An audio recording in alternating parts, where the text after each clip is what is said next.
Thank you very much. Good morning, Madam President, Mr. Former Minister, Mr. Vice Minister, my colleagues, ladies and gentlemen. I'm delighted to be here today with you and speak about what I see to be as a most strategic topic for society in our times: excellence in education for all students. I come from a very small country in the Middle East called Israel. Israel is known to be maybe a twin state of Korea, mostly because we were born in the same year, and we have so much in common as far as our history, the challenges, political, geopolitical, that we had to go through, but mostly the success of these two countries that have been reached over such a short period of time of 64 years. I also think we share a lot of moral values, and I do think that we share also a shared vision. I would like in this presentation to take you through a short journey to the road to excellence. We are living in a fascinating era, an era in which reality and imagination become one, an era in which science and science fiction are hard to distinguish between, an era in which progress is a word that gets a different meaning every day. I think this is the most fascinating era of humankind in history, and we are privileged to be living in this era. I would like to look at this era through the eyes of Israel as I know it best, and share with you a little bit about my own country. Israel was born 64 years ago. Israel started, as I think most of you know, from desert, from swamps, from malaria, from a major hostility in the region. And today, after 64 years ago, they call us the startup nation.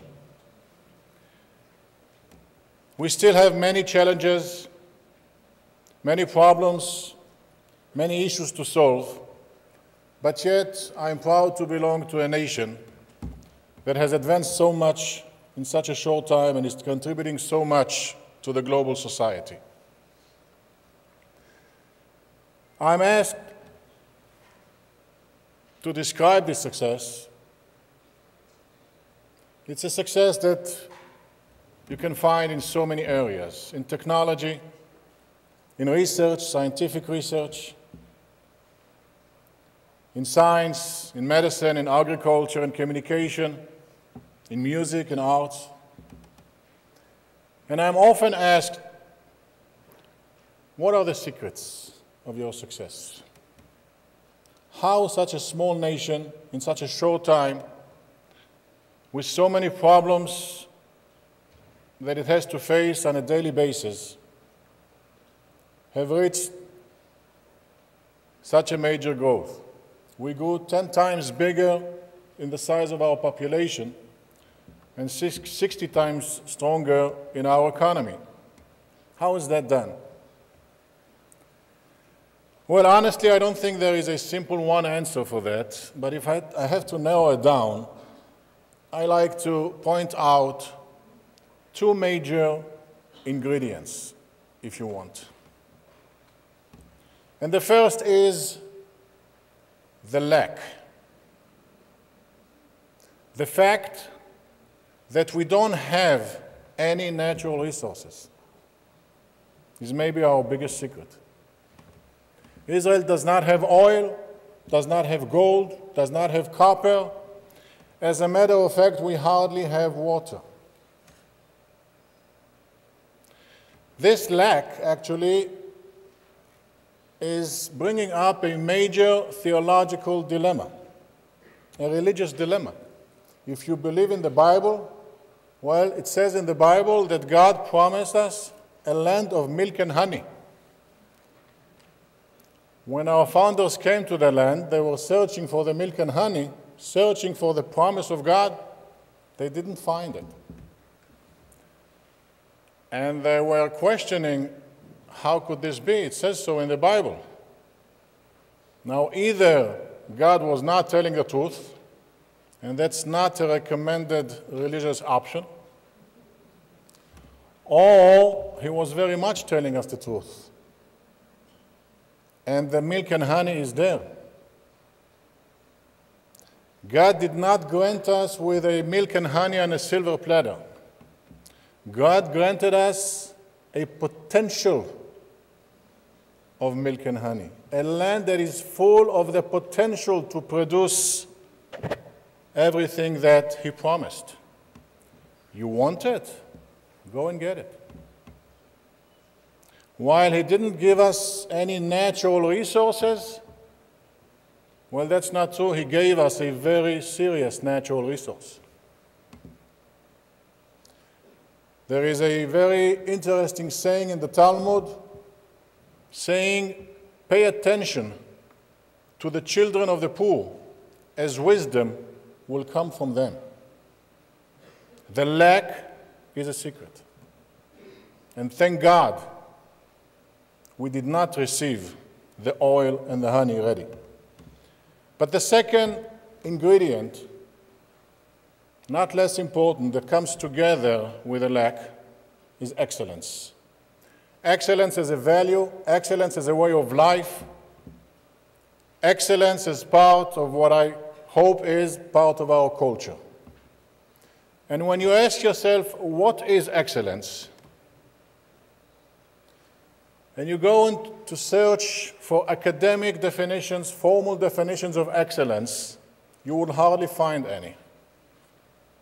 But you will find serious definitions that are defined by experience by the field. And I would like to introduce to you the following definition that comes from my experience in the field of excellence for many years. Excellence is the will to fulfill your own potential.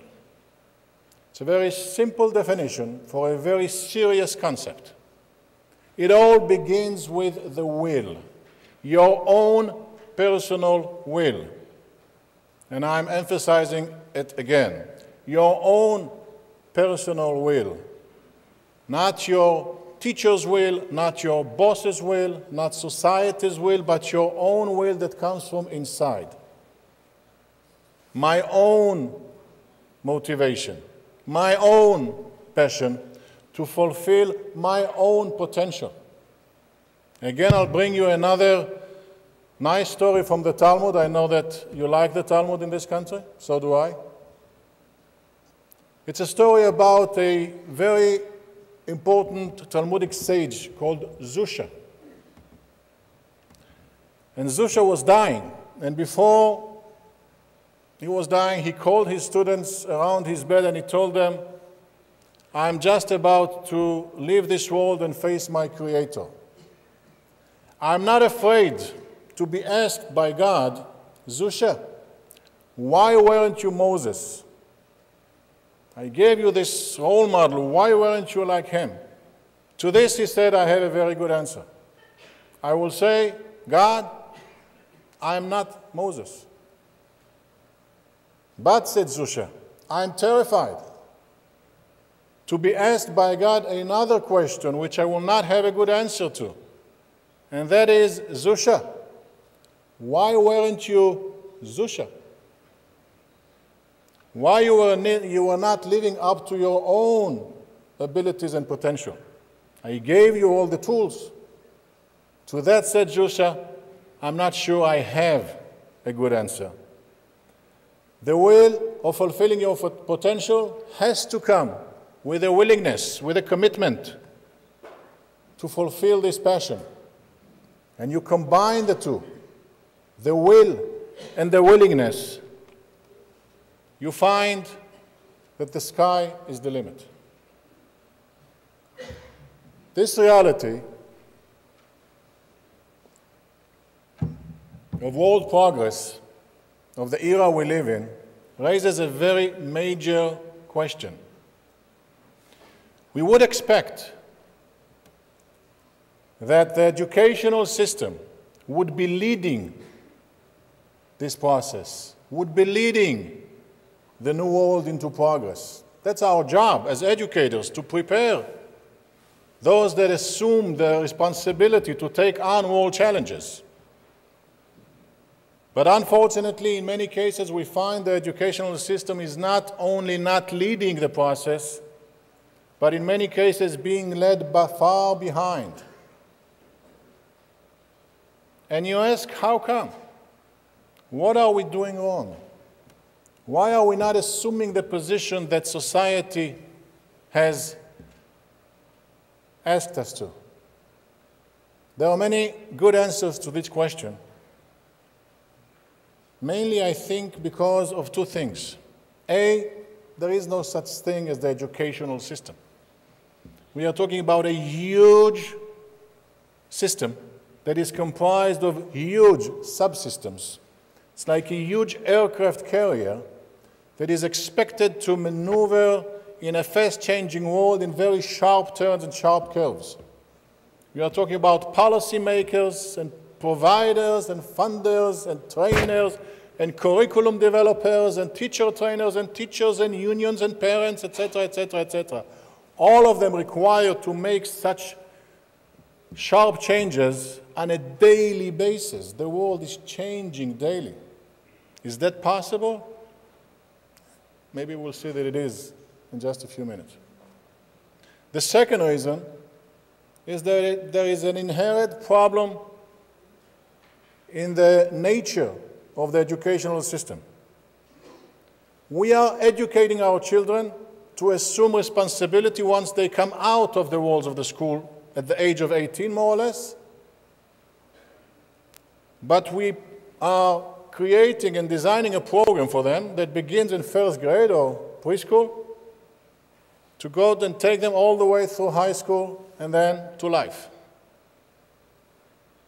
But the reality is working against us. The fact is that a child that enters first grade today, by the time this child is graduating high school, 65% of the professions that were known to his teachers entering in first grade will not be there. And that's the percentage that we know today. 5 years from now, this 65% can change.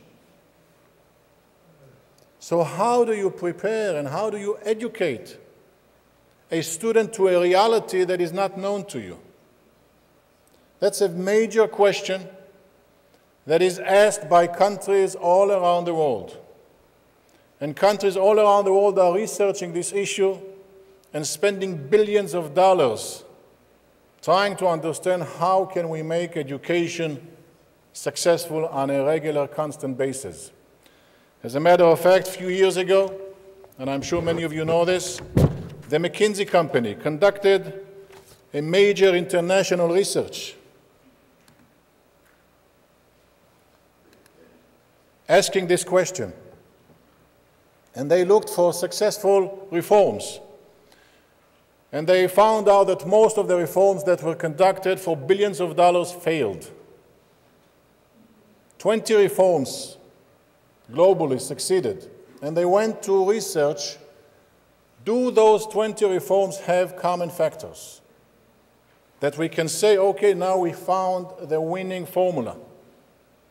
And they did find 3 common factors that were there in each of every successful reform. And the 3 were the following. First of all, and this is something that Korea, I think, is one of the leading countries in the world on this aspect. Tell me who your teachers are, and I'll tell you how your system would look. Who are the ones that you are accepting to the profession to become a teacher? Are you accepting the highest percentile of candidates, or those that have nothing else to do? The higher the level of the candidate to become a teacher, the more successful you would be in your result. As the famous saying of this study came out, no system can be better than its teachers. And the second finding was, okay, now that we have the best people that society can offer to come into the school, how do we keep them constantly trained and empowered and informed on world developments, on changing needs? Education cannot enter into a routine.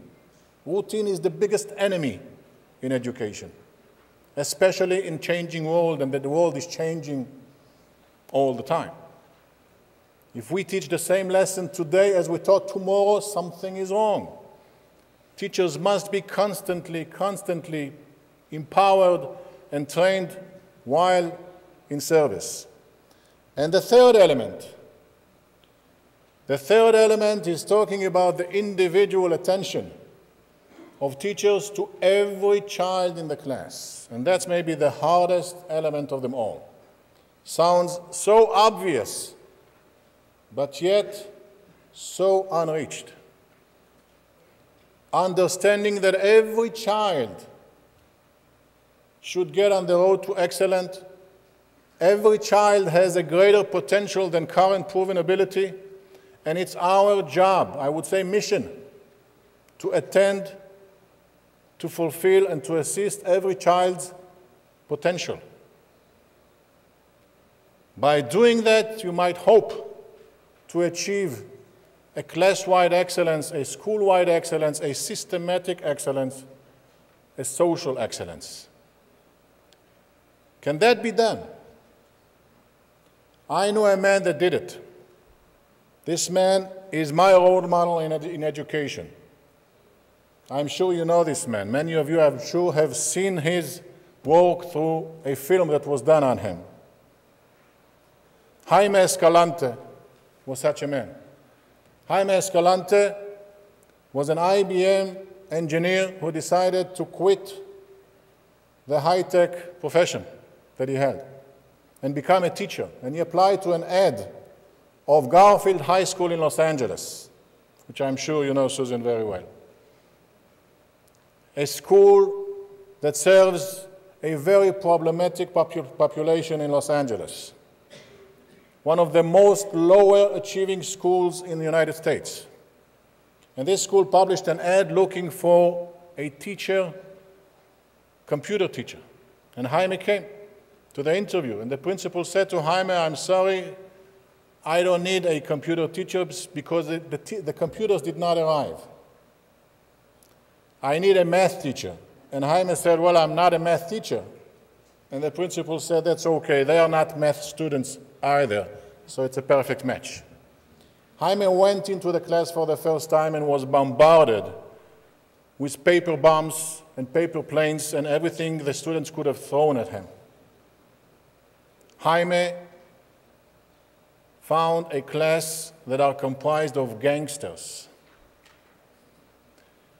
And to make a long story short, because I don't have time to describe to you this wonderful event, which you can see on the movie Stand and Deliver, and I strongly recommend that you watch it. And I can vouch for every fact in the movie that is true. As a matter of fact, the reality is much greater than the movie. Jaime decided to take those kids to the highest location of the American society. And one of his first goals that he placed to them and to their surroundings, to his colleagues, to the principal, to their parents, that these kids are going to be taking AP, Advanced Placement Tests.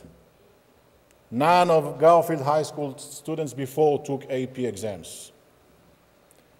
And he managed to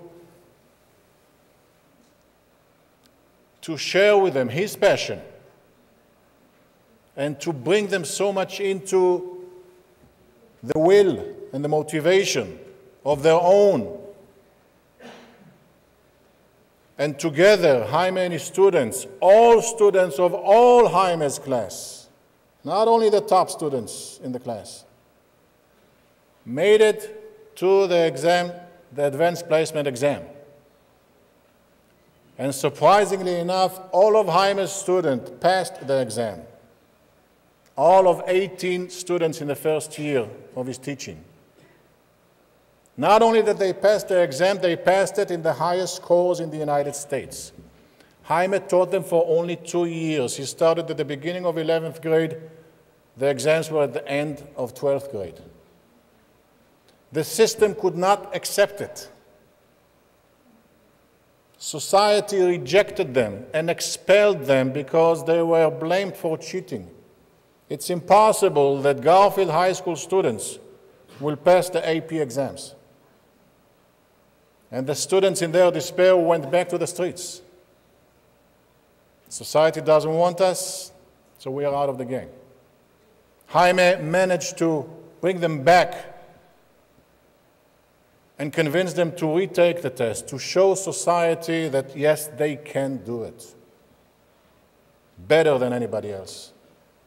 And they retook the test and reached even higher scores than the original test.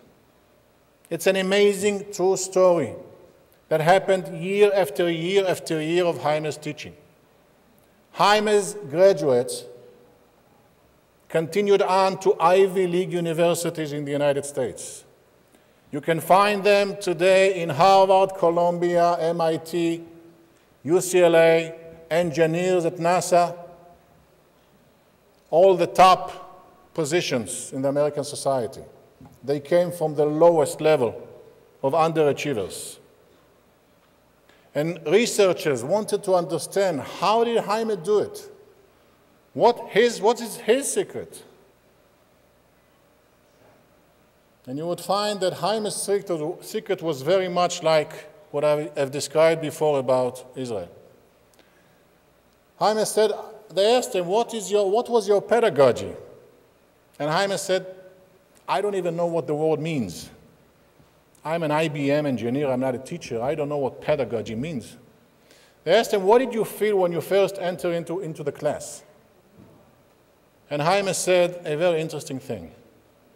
He said, listen, I know from my own wisdom that every human being, every baby, has a tape recorder hiding behind his chest. And when the baby is born, the recording button on the tape recorder is pushed on.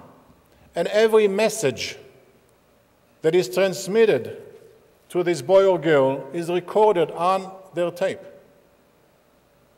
whether they are positive messages or negative messages. When I first came into the class, I listened to their tapes.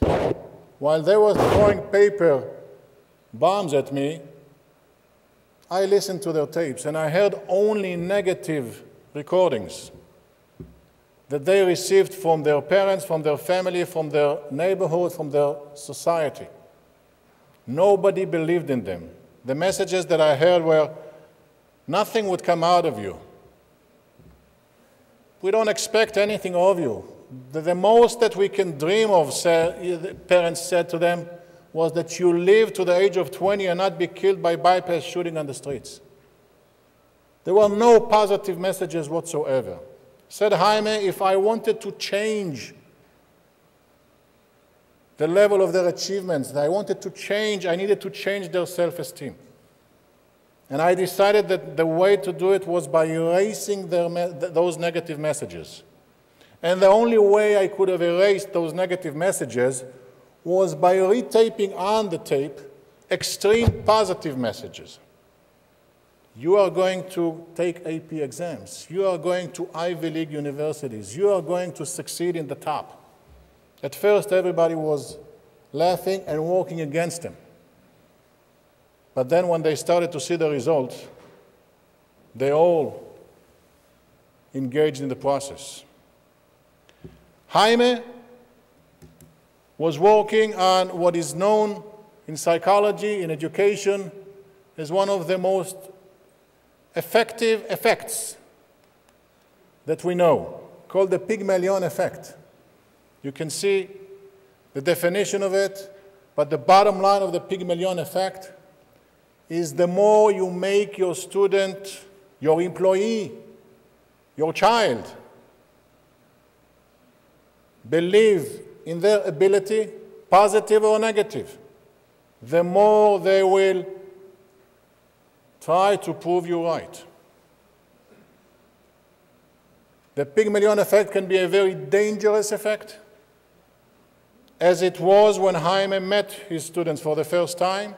Those students had no chance whatsoever. They were totally convinced that nothing will come out of them. So why bother? And they wanted to prove society to be right. And by turning it 180 degrees, Jaime succeeded to install in them the positive Pygmalion effect and make them believe that they can reach the highest location of their abilities.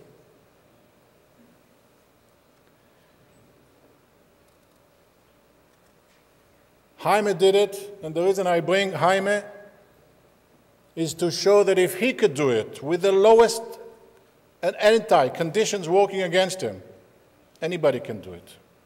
I would like to suggest 3 basic pillars, I call them, or grand habits, that I think that can be and should be adopted by each and every educator, whether in formal or informal education, as basic benchmarks to lead our children to the road to excellence. Those 3 elements are coming, obviously, on the grounds, on the fertile grounds of highly motivated and committed child. That's the first step, as we have described before, but what happens afterwards? Okay, so I have a motivated and committed student, or employee for that matter, it's the same.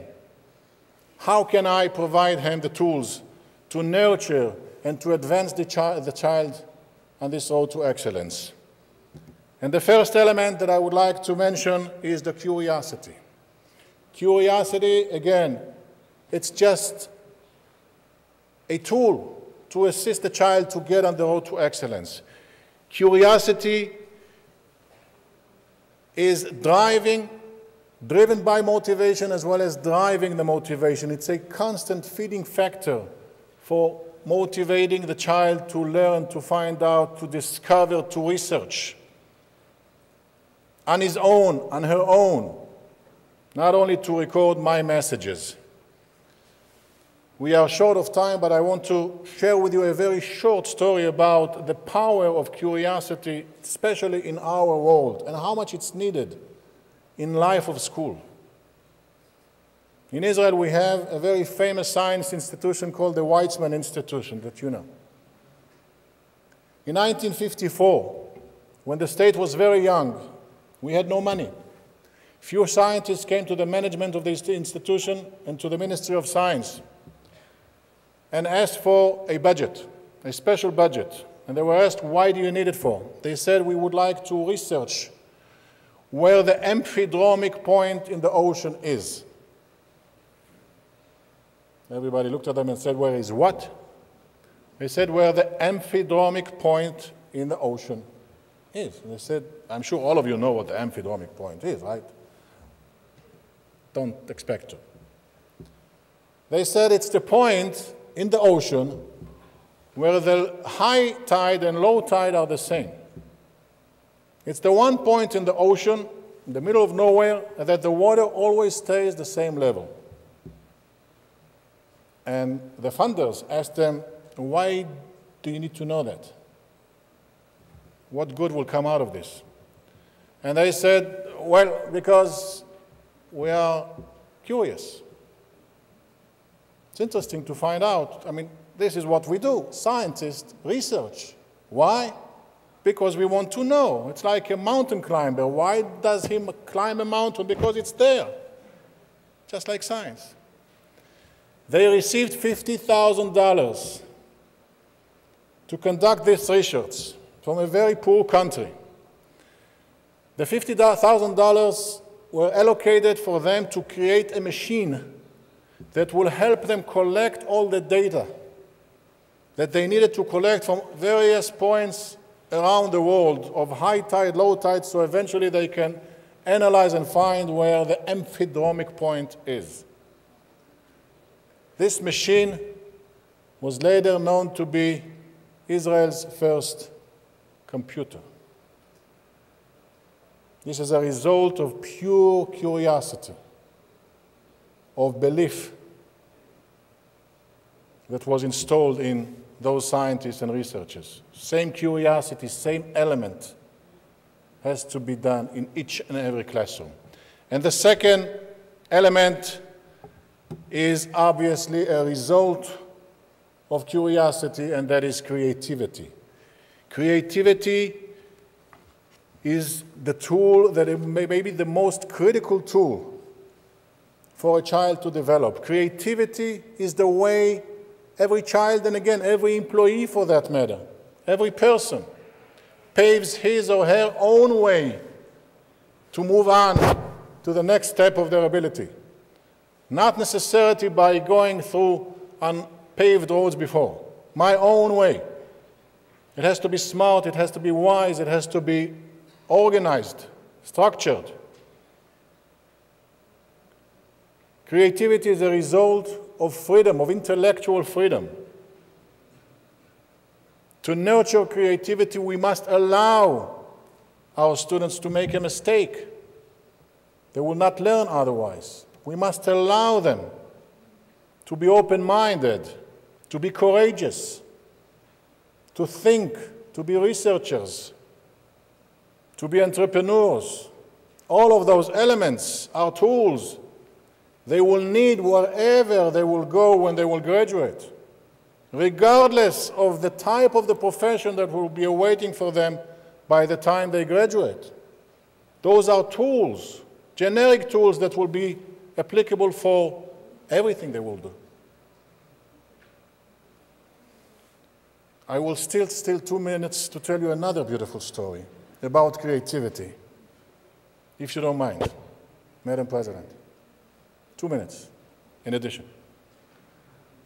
This is a story told by an MIT professor who said, one day I got a call from a former student of mine who is currently a science teacher in a school, asking me if I am willing to come and judge between him and his student.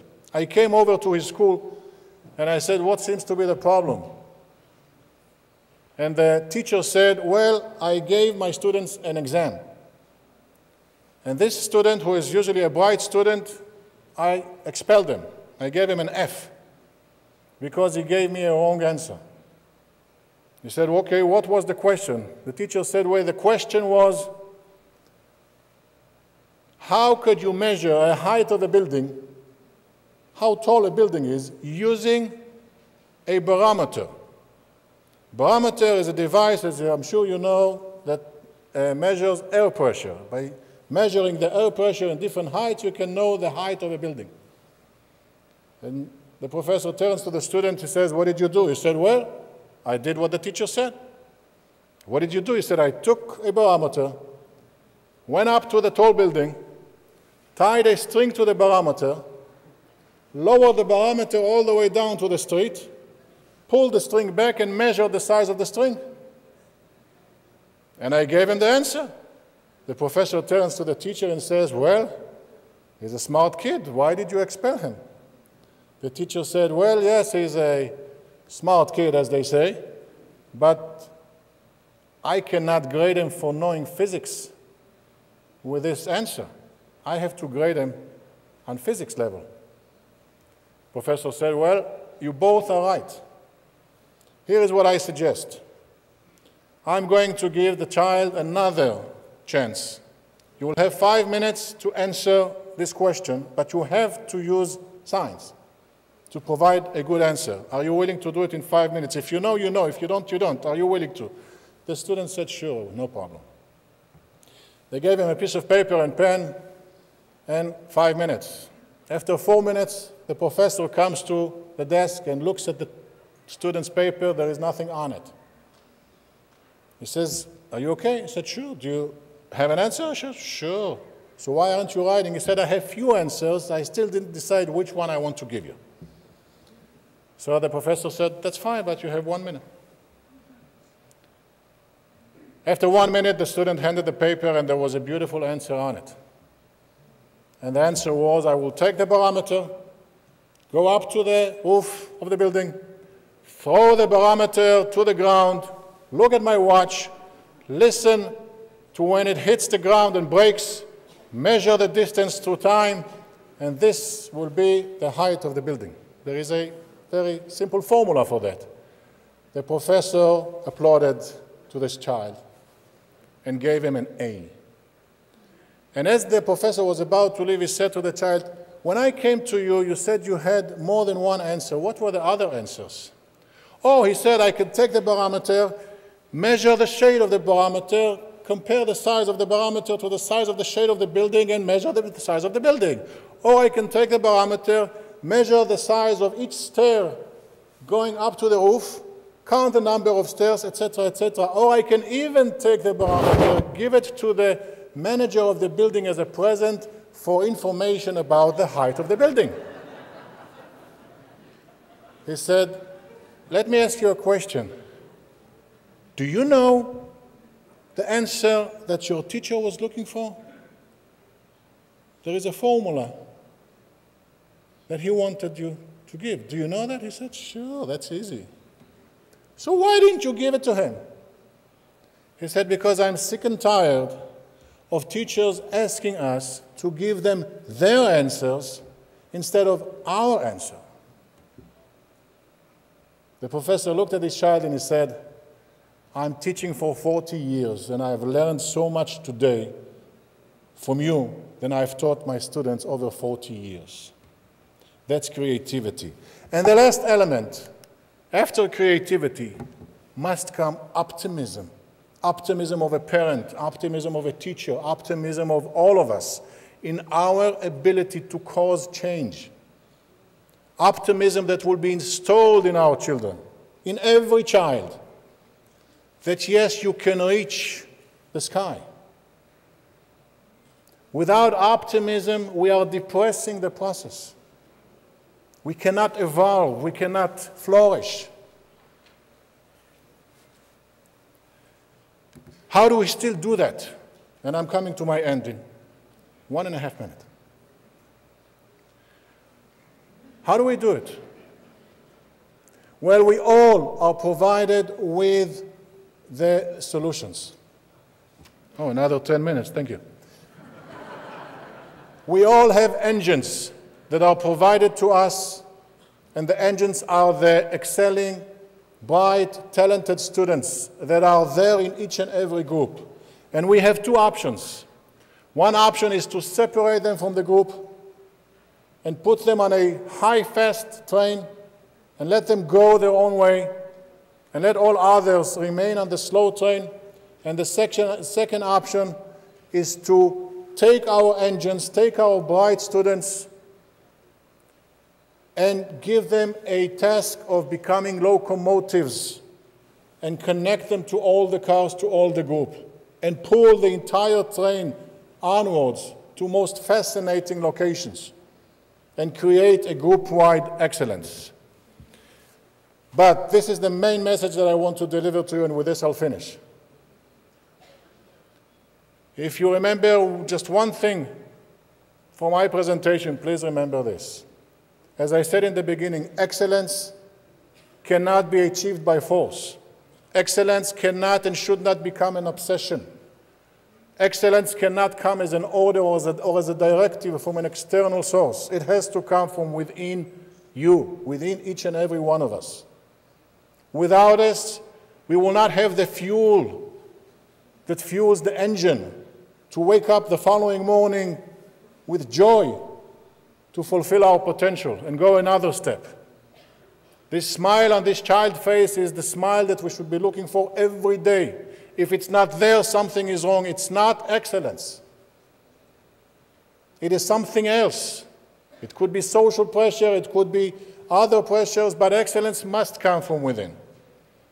And if we understand this, we can understand and strive to fulfill Michelangelo's wonderful, wonderful saying as it is presented in the slide.